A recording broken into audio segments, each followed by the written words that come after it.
15 November 2024 hazvina kumira zvakanaka mhuri yeZimbabwe. Tasangana zvekare tiri pazuva ratinoti coup anniversary kuZimbabwe. Ndo musi wazvakatanga pazuva rakabviswa vaMugabe chegore riya.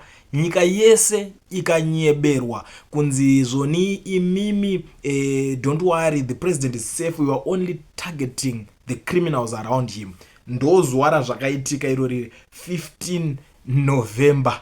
Muri yeZimbabwe zvatasangana kudai so tinozviziva kuti hasha tese tinadzo senyika. Iwo nehasha ndinadzo tese hatichaide. ZANU PF yakabvira kudhara ichingoti nyebera takakura nayo. Kana uchiziva kuti iwewe uri kutiwo pasi neZANU PF ngaichibva payatonga pakwana, tanga nekulike this video right now kuitira kuti ZANU PF yacho iboikane.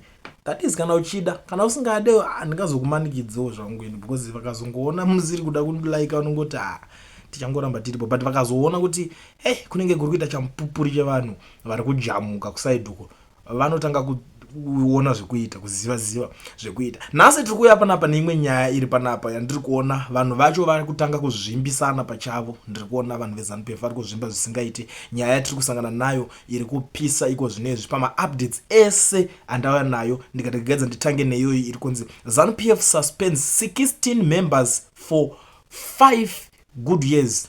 Vari kunzi vakasuspenda 16 members avo. Nyaya iri panapa iri kudai so pari kunzi 16 ZANU PF members have been suspended for 5 years for supporting independent candidate in their constituencies during the 2023 harmonized election. The majority of the suspended 15 in total are from ZANU PF's Masvingo province, with the 16th member from Manicaland. Ndo nyaya iripo, nyaya yekusapota independent candidate. Ndo nyaya iri kunetsa, iri kunzi yakaita kuti varume ivavo nemadzimai varipo ipapo vasuspendwe, vanzi for the next 5 years hatisi kukwanisa kunge tichishanda nemi nekuda kwechiitiko chamaita icho chichi. I think ameno guys, are you thinking what I'm thinking? Pamwe nini ndinenge ndiri kufunga zvimwe zvinhu kuti watowo mukana wema-opposition kuti mukana wavhurika kajackpot, paita gap paboka pa 15 vanhu vese ava vabva ngonzi takususpenda for 5 years. Vanenge vari lonely, vanenge vatori bitter. Ndo vanhu vekuti ivavo ukasvika ukanovatora vari 15 kudaro, umwe naumwe anouya ne10 vake. Pa 10 ivavo 10 vanouyawo ne10 wavo, yato zvikuma 1.5 vakatorana yato kuma 150 vachingouya nema10 avo zvichingoenda zvakadaro, tatopa 1.5 million. Ameno kana zviri zvo zvandiri kufunga. Pamwe inini pfungwa dzangu dziri kunyatsoningina, pamwe inini pfungwa dzangu dzinomboita dzichiningirikana dzinokalkulata zvinhu zvisiri zvo, but inini ndo zvandiri kufunga kozi munhu ari bita ari easy kushanda naye. But anyway, ayo yaye mapolitician, tosiyira mapolitician vachangoona zvekuita. Ndangoti ndingokureminder guys so that munhu kwanisa kana kuvatega panapa kuti vakwanise kuziva kuti kwaita jackpot, vanokwanisa kumhanyira jackpot vachienda kunotora vanhu, because ndo situation itoripo. Tobva tapinda pane nyaya yakatenderera nyaya iyaya yepamabvuku 10 off apo pakange pakamira mapurisa vainzi vari kutora mari United, mbudzi ichi chikape yakasungirirwa. Ona nyaya yamandetsere yakaitaka. So nyaya iri panapa pari kunzi 2 policemen from Harare, Sergeant James Chifamba 46 and Constable Trimo Mukunza 36 were suspended from duty after being captured on camera allegedly accepting bribes from motorists. Saka nyaya yavo ndope yakuperera pakunzi vasuspendwa pane chiitiko chavaiita chekutora mari United. Hazviriko kwese mari dzinenge dzichingotorwa, but apo pakati ngangoti pakafamba satana handiti, because dai vanhu vese vavo vanoshanda basa iroro vasingapuwe mukana okutora mari idzodzo, aya vangadai vakariramba. Munongoziva kuti mari dzacho dzishoma, nditi haungaswedera uchizoita izvozvo, but isalary yakaexposwa, imwewo source of income yavo yakaexposwa, saka vakabva vangobatwa vakasara vasina plan. Ende ndiri kusangana neimwe nyaya panapa iri kuti akomanaka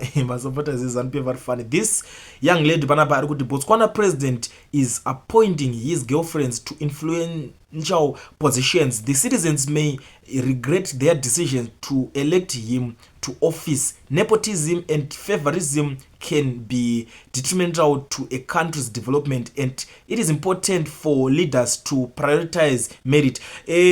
Pane this photo rakatenderera vice president wekubotswana na president wacho vanga vaappointa mamwe ministers manyowani, so vanga vachipanana mahugs yekuti Christian hugs, normal hug tinongopanana isusu tese, but panapa paita munhu ane pfungwa dzaka I don't know tingati pfungwa dzake tingadzijaja sei, ari kuti zvakaitwa izvozvo vakaisa mabhebhi avo. Ona problem noitika ndeyekuti kana muchingojera kushanda muri ku ZANU PF kuti makangodai so munochitamba namaiweli mangotamba uzonzi nemabosi uzondiona favor yese, they believe kuti munhu wese aitirwa favor nemapolitician zvinenge zvine chekuita nezverudo mukati. Saka ndo zvavakuchitaura panapa, unoziva kuti munhu anotanga kuexposa zvaari so. Wakambona zvakafanana nemunhu wekuti anofarira kuchita anenge achiexposa vamwe kuti aiwa uchita rure bosi, iye anoziva kuti ndo mararamiro anenge achiita, saka anenge atori insecure zvinotoboa zvokuti akangoti aiwa uri uchita ndo like zviri kuitika panapa. But ndikuzoonawo pane umwe munhu ari kubuditsawo 2 cents panyaya idzodzo, ari kuti women are an enemy to themselves. Here we have a women making unsubstantiated claims about fellow women who are being elevated to higher posts of power. Instead of congratulating and encouraging them, you now label them as the president's girlfriend without any evidence at all. A snake will always be a snake. Kwakurwadziranwa kurwadziwa nekuti bozoona guys chinoitika nje so tikagara tine mentality iyoyo kureva kuti maposters ese empolitics akusina munhu wechikadzi achaiswa pa any position because anenge akunze unodanana. Ndo zvazvo zvimakutoreva kuti akusina mumwe achaiswa pa position iyo because anenge akunze muri kundoya kunodanana. Ndoko zvichapedzera zvakuenda ipapo. Ende kana zvichinge zvakuzoenda ipapo kwatinenge takuzonosvika nezvinhu zvakadaro ndekupi? Tinosvika kupi? Nyika yacho inoenda kupi kana zvinhu zvakadaro? Kana mune vanhu vane pfungwa dzakafunga dzinofunga zvakadhakwa kudaro so. Bozi nazvifana kudaro zvofanira kuti normal vana vichidika vanodzidziswa chi kana mune pfungwa dzechihule musoro ngoti aiwa iwe kudanana kumandozviziva zvikudanana wese angopinda muposition. Andipo zvangu pakujajira vanhu, but imimi ameno muchandiudzawo kuti munozoonawo se ina nguva ndionenge zvine musoro. Ndo saka uchiona kuti mumwe munhu vanozotanga kurambidza kana vakadzi vakuenda mabasa because of vanonge vachiona vamwe vakadzi vanenge vachiita zvinhu izvozvo, vanhu vanozosiyana. Umwe ari focused nelife, munhu kana achingapuwa yeministry. Saka mukureva kuti vakadzi vese vamuri kushanda muZANU PF vari kudyiwa nemabosses enyuka. Ndo zvamukutaura kemi bosi. Tikatarisa muZimbabwe vakadzi vakawanda vari mumapositions akadai so akasiyana siyana. Saka mukutaura kuti vese vari kudyiwa nemabosi ikoko handiti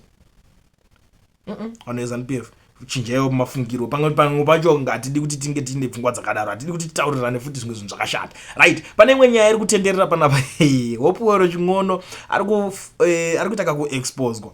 Wakambona chahwiriri chinodarika chikati chikakuvhunga nzeve soka inosara chipisa chero isina kugumwa. Ndo nyaya iri kuitika panapa. Iye ameno munhu ari kufumurawo zvakunzi Doc comes from a CIO family. His father was a CIO, his brother is a CIO. He told me himself he uses those terrifying CIO tactics when debating to shut people down. They work for people who are scared by the CIO myth, not people like myself. Iye manje nobva nechi comeback aichi chiri kupisa. Comeback iyi kai kana iri yechokwadi ndo patinozongoona kuti kudenga kuri hakuna mutsvene pasi pezuva. Ende kana zviri zvechokwadi ndo paya pekuti kunzi makasangana naye batai murove. Comeback yacho iri kunzi not this one. When there was rumors of him selling out safe houses to general during the January 2019 protests, there is even an audio of him on YouTube shaming Chamisa and Triple C in a conversation with CIO operative. Andumukona pane nyaya yacho manje 2019 paipa mapazi apaizonzi vanhu vakazongonzi kupindura mudzimba pachirohwa chinji paipa nzanzi umwe akati inenda zosiyana repwa ndazodidi ndasiya umwe mukadzi nemurume akati tanenge tangorepwa tese ipa pamene zvavanga vangotaura. Saka iye this guy ari kuti uyu aitengesa kubhesi, aitengesa dzimba dzevanhu kuti aiwa ningi ana ningi vari pakati udati ningi ana ningi vanenge vakawanda pakati ningi anenge ari apa vanoita zvakati apa vanoita zvakati bozo vanenge ane information. Ndo imwe nyaya iri kutaurika ipapo.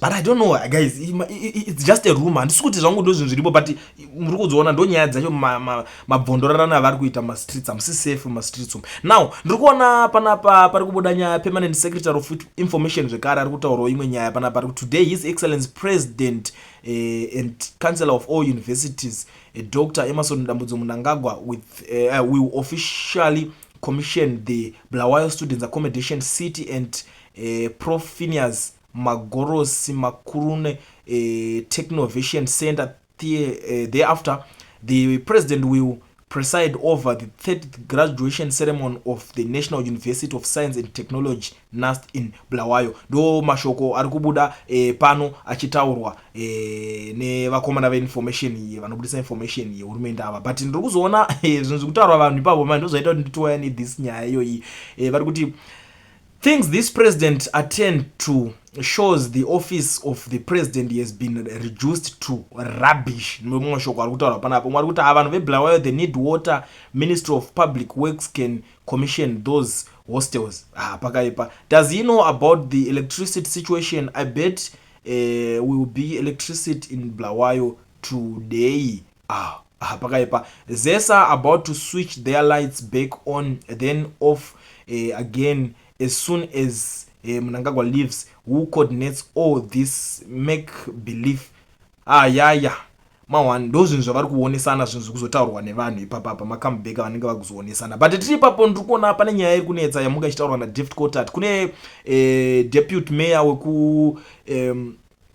weku-Bulawayo akasungwa na kansela wake, saka Cottard ari kuti haasi kuzviziva ende ari kuti kana zvinhu zvacho zviri izvo zviri zvechokwadi ida kunyatsoongororwa chaizvo nyaya yacho, asi kana zviri zvechokwadi aiwa tiri kuti pasine corruption munhu ngaaende zvake. Iye abuda akati this morning I was advised that deputy mayor of city of Bulawayo, Councillor Edwin Love, and the chairperson of BBC Finance Committee, Councillor Mpumelelo Moyo, were arrested last night on allegations of corruption. I was not aware of these allegations prior to the town clerk briefing me this morning. I await further information, but the law must take its course. I call for thorough and fair investigations of these allegations from the outset of my team. As mayor, I have stated that we must adopt a zero tolerance policy towards corruption, but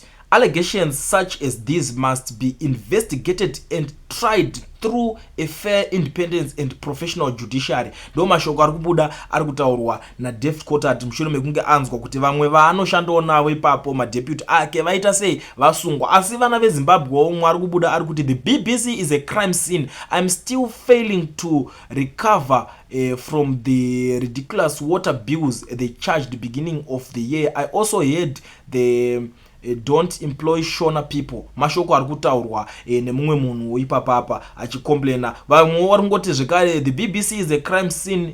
Akomanaka pakaipa. Ukaona watodai soka panenge patoipa. TTI is a crime scene. What will be the transfer you end the contract staff wage bills? Akomanaka. Meanwhile, the TTI contract must be terminated. Also check Pelandaba Clinic. The staff seem to be on a go-slow and come back to pick people from behind. The queues seem to have paid something to be attended fast. Pakashata parungo expose kwa zvakawanda. Unoziva pakatonge patobuda nyaya 1 so I don't know zvazinozongoita Zimbabwe. This is Zimbabwe. Ndozvaingori pane pakungofumburwa munhu wese kuti haiwa uyu yakadai. So muri Zimbabwe ndisandaenda pane nyaya yaCaston Mateo ari kuti pana paenda kumba kwaTemvelas panapa ari kuti I worked very well with Senator Temvelas when she was a senator in the 9th parliament, though we differed when she crossed over to ZANU PF, but I passed through Zvishavane to pass my condolences to her family because I cherish the good years we had together in the struggle. Vana veZimbabwe vakati ndozvo maenda unoita because maZimbabweans vane hasha iyi munozoitongo zvenyu, but zviri kutaurwa vamwe venyu panapa ndo vari kuti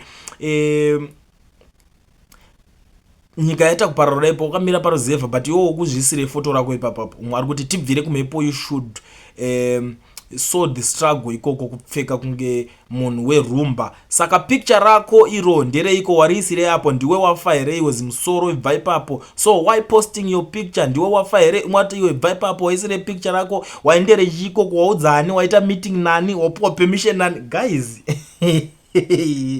munozondiudzawo zvamuri kufunga panyaya iyo in the comment section kuti munoionawo sei nyaya iyi, kuti angari suppose kukumbira permission here kuvanhu kuti ndakukumbira kuenda kunobata maoko kana kuti zvaaita aita chinhu chakanaka. Tell me what you think in the comment section.